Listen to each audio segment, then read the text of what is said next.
The sub-Saharan country of Malawi is one of the poorest on earth. It's a country where over half of the 15 million citizens live below the poverty line. 18% of all children are orphans and only 36% complete primary school. Over half of all children under the age of 5 are stunted because of malnutrition, and almost 7% are so underweight they're described as wasted.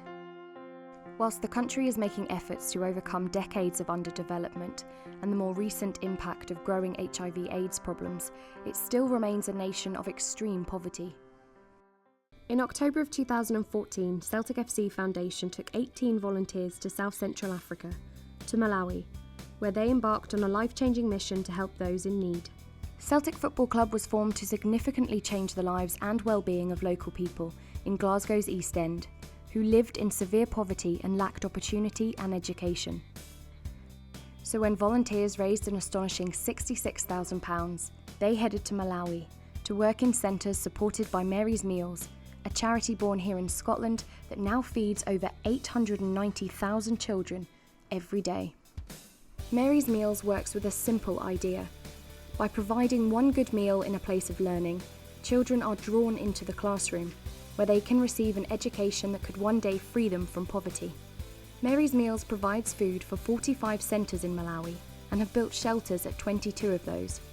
Volunteers from Celtic FC Foundation were assigned to 6 of those centres to improve the conditions for learning.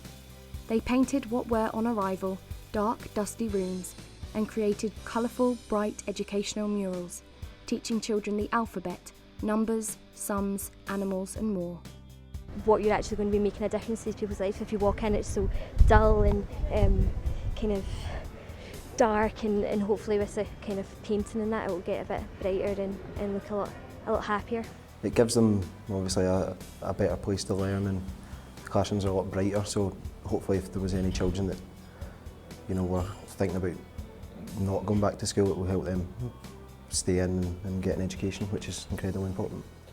The walls were really dirty and the classrooms are completely bare, so we're totally painted all over that. We're giving them facilities, the alphabet, the letters, we're giving them the calendars, the numbers just to work with, and the paint's going to last for about 10 years, so that'll be here much longer after we've left.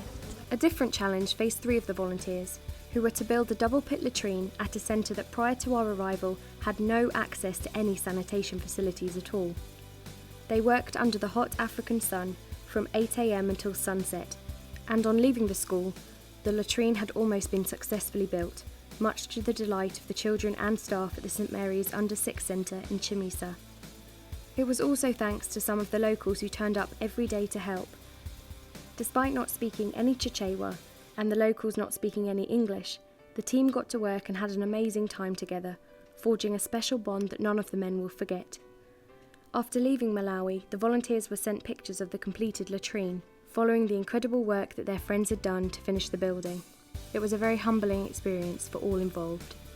Seeing the different culture, different way of life, and such a difference from what I used to back home. It is really poor, but everybody seems to be sort of clubbing together, a bit of a community sort of spirit about the place. Bonds were also made elsewhere, at the Joshua Centre, where a local painter had heard that the group of volunteers were working there and came by to give them a hand. With around 90% of people in Malawi obtaining an income from agriculture, Young has struggled to find work. His talents were quickly recognised as he got to work painting the Celtic crest freehand. Unable to offer Young any money for his time, the volunteers asked to buy some of his paintings. In fact, the team clubbed together and handed Young around £80, almost twice the average monthly wage for most people in Malawi. He told the group that he would use some of the money to go and see his family. He turned up, first day picked up a brush, no one said a word to him, and started painting. Obviously it's always in the back of your mind that he thinks it's a job and he's here to be paid, but when it was brought up with him, he told us he wasn't there to be paid, he just wanted to help his community, in the hope that we'd maybe buy one of his paintings. The feeding programme at the centre of Mary's Meals' simple solution to world hunger is community-led, cost-effective and efficient. A porridge-like meal, known in Malawi as lunkini fala, is a mix of locally produced ingredients such as maize, soya and sugar. Imported vitamin fortification is added and cooked and served by volunteers at the school. children walk miles to receive this simple and cheap meal. So cheap that it incredibly only costs £12.20 to feed a child for a whole school year. Being part of Mary's Meals is fantastic. It's a charity that I support back home, and it's really great to see the work that they do here on the ground, and I think if anything it will just make that continue when I get back home. I'll be banging on the Mary's Meals drum and trying to get people to donate to save children essentially. Despite being among the world's least developed countries, with a life expectancy at birth of only 50 years old, Malawians are a nation of proud, humble and giving people. There is no greed and everything is shared, something that the volunteers found quite overwhelming. The thing that struck me most was how happy everyone is. You know, everyone just seems to be getting on with it and making the best of life, which is really nice to see. To watch people run down the hillsides to meet the bus, to wave and smile and have you shout back, and to run to meet you as you approach places is fantastic. That's such a warm welcome, and it just makes you feel so glad to be here. Another inspiring character that the volunteers spent time with was 77-year-old Mona. The group were invited to Mona's house, which she shares with 35 people.